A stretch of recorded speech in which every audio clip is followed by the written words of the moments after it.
situação de risco é uma circunstância ou é um momento que dá oportunidade para que certos acontecimentos piorem a qualidade de vida de toda uma família. A gente verifica que os problemas que atingem as crianças e os adolescentes são de ordem social, política, econômica e tem o seu agravamento na sociedade atual.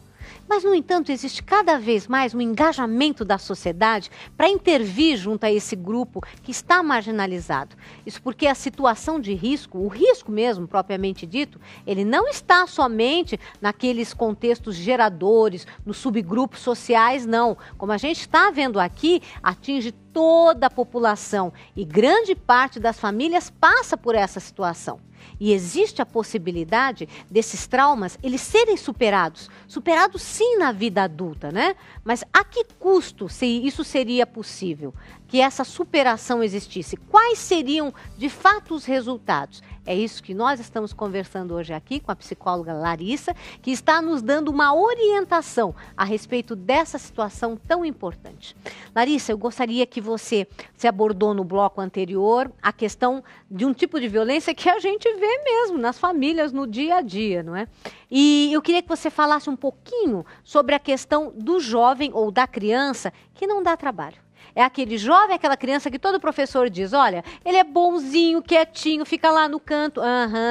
Só que ele apanha, ele é submisso, ele não sabe se defender, não sabe se expressar, vive com medo. Como é que... perceber a gente percebe esse jovem porque ele não dá trabalho, mas como é que a gente pode auxiliá-lo? Dentro do trabalho que vocês realizam no Grupo Aconchego, como é que vocês lidam com essa situação? Qual é a orientação para os pais e parentes dessa criança? Acho que o principal fato é enxergar essa criança, porque ela não é vista.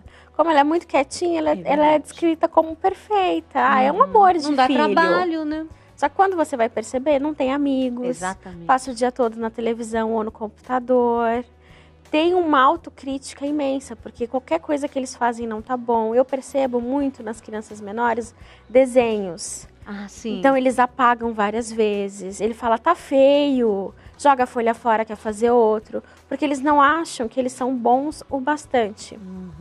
Eles têm um sentimento de inferioridade, uma baixa autoestima muito grande. Até por isso a dificuldade de se expor.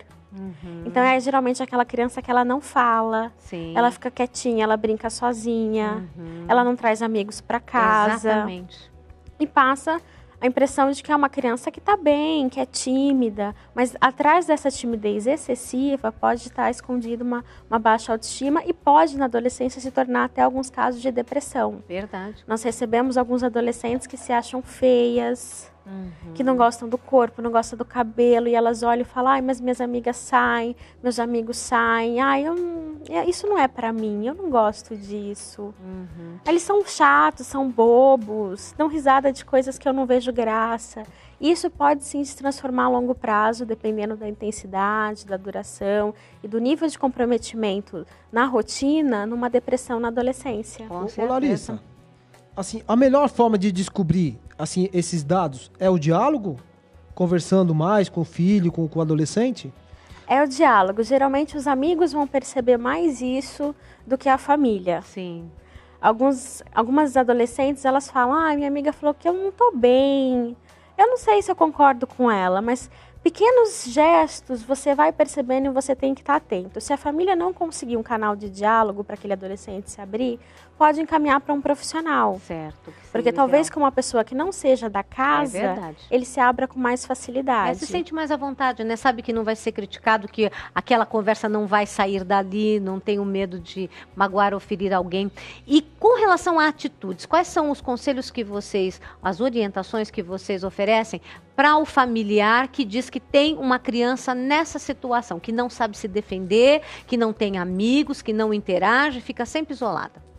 A orientação que a gente dá é para essa família incentivar ele a se socializar. Então, a ir a festas, a trazer amigos para casa, fazer trabalhos em grupo. A gente percebe que o grupo ele é um facilitador. Sim. Porque eles encontram um objetivo em comum e a partir dali eles conseguem desenvolver uma linguagem e se identificam. Mas a gente também orienta as famílias para não pressionar, porque às vezes eles ficam numa ansiedade de querer ajudar, que eles enchem o adolescente de perguntas, e quanto mais pergunta, mais pressiona, mais ele se fecha. Então, geralmente com algumas mães eu faço um acordo, olha, não se preocupa, quando alguma coisa me chamar a atenção, eu te aviso. Certo. Até lá, dá um espaço, dá um tempo, e a gente vai tentando identificar o que leva esse adolescente a se isolar. Quais são os medos que ele tem, para a gente conseguir desconstruir isso e fazer com que o adolescente se motive a ele mesmo ir procurando algumas relações interpessoais. Então, que seja com uma primeira amiga, que depois vai conhecer uma terceira, que vai convidar para ir em algum lugar, que vai elevando a autoestima, ela vai se sentindo aceita no grupo, e a tendência é ir com o tempo ir melhorando, e aí a família já também logo traz relatos de que a criança está mais aberta. Perfeito.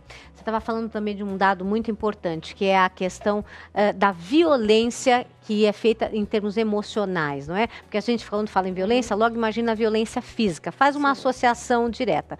Mas a violência emocional, psicológica, pode ser muito mais dolorosa e até danosa do que certos tipos de violência. Quais são as mais comuns? O que você tem percebido que é praticamente comum na maioria das famílias? Porque a gente não está falando só daquela família que está passando por um problema gravíssimo, mas esses problemas do cotidiano, que também um pai e uma mãe, no momento de nervoso, faz essa violência psicológica. Quais são as mais comuns? Que tipo de crítica você observa que é mais comum que um pai e uma mãe faça, e isso detona a autoimagem daquela criança ou daquele adolescente?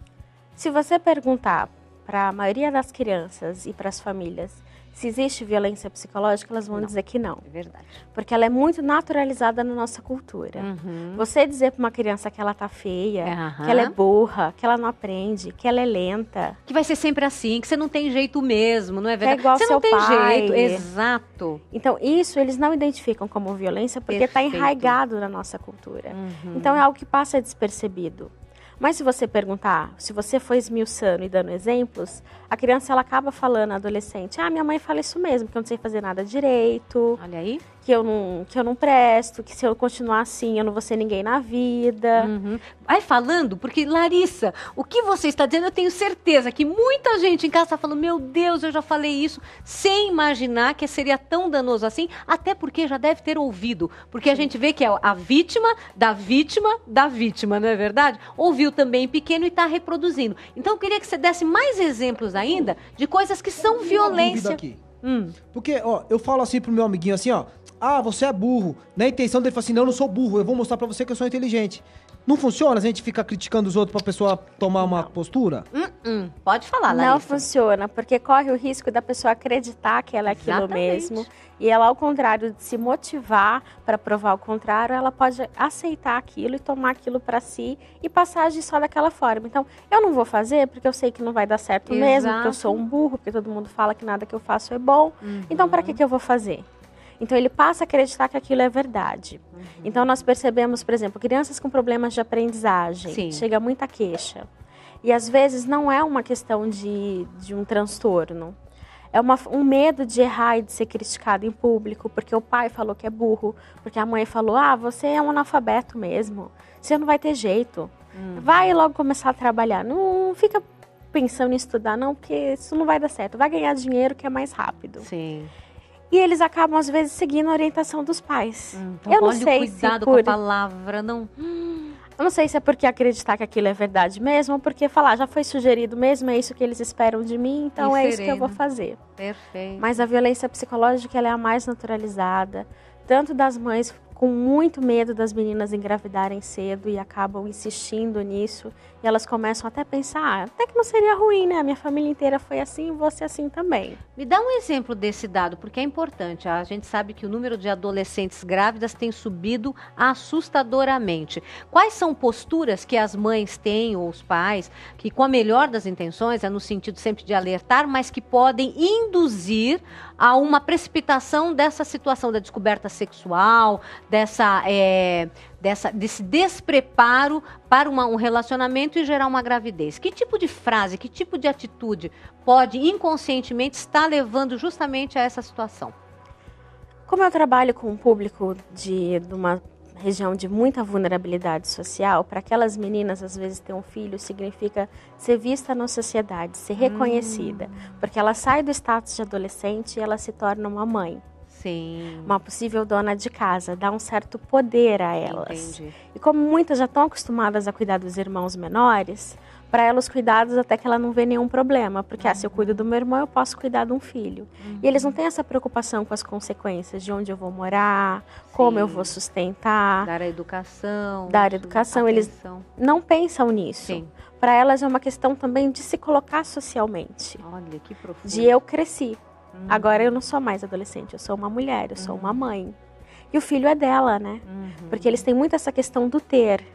Você pode perceber que nas regiões periféricas eles usam muitas marcas. Sim, eles têm a necessidade de mostrar qual é o seu status, qual é a sua posição, até para adquirir o respeito, não é verdade, do grupo que eles estão. Ter um filho entra quase nesse viés. Entendi. E dentro de famílias assim, não com esta vulnerabilidade, quais são as frases ou quais são as posturas que você vê que acabam induzindo quase aquela jovem a achar que ótimo, é normal?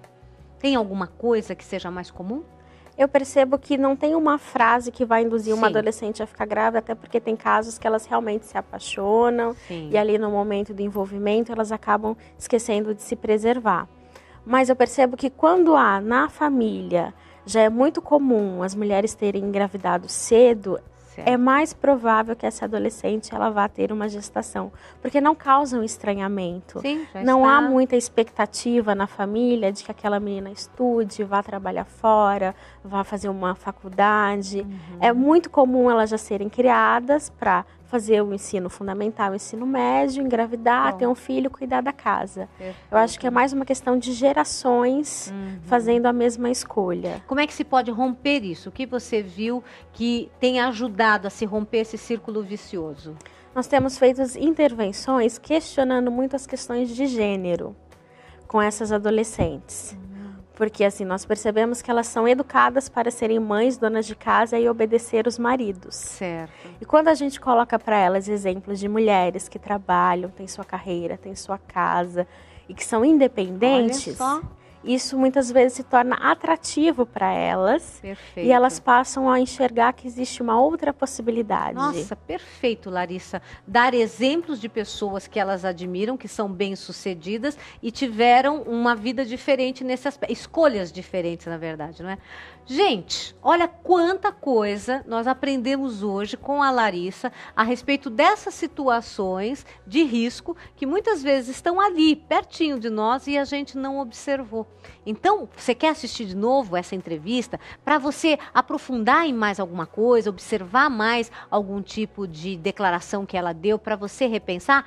Você pode sim, assiste essa entrevista e também a de programas anteriores no nosso site www.paulinas.org.br e você também pode mandar sugestões de pautas, dúvidas que você tem, opiniões. É só entrar em contato conosco. O programa Família em Foco no nosso e-mail paulinastv@paulinas.com.br.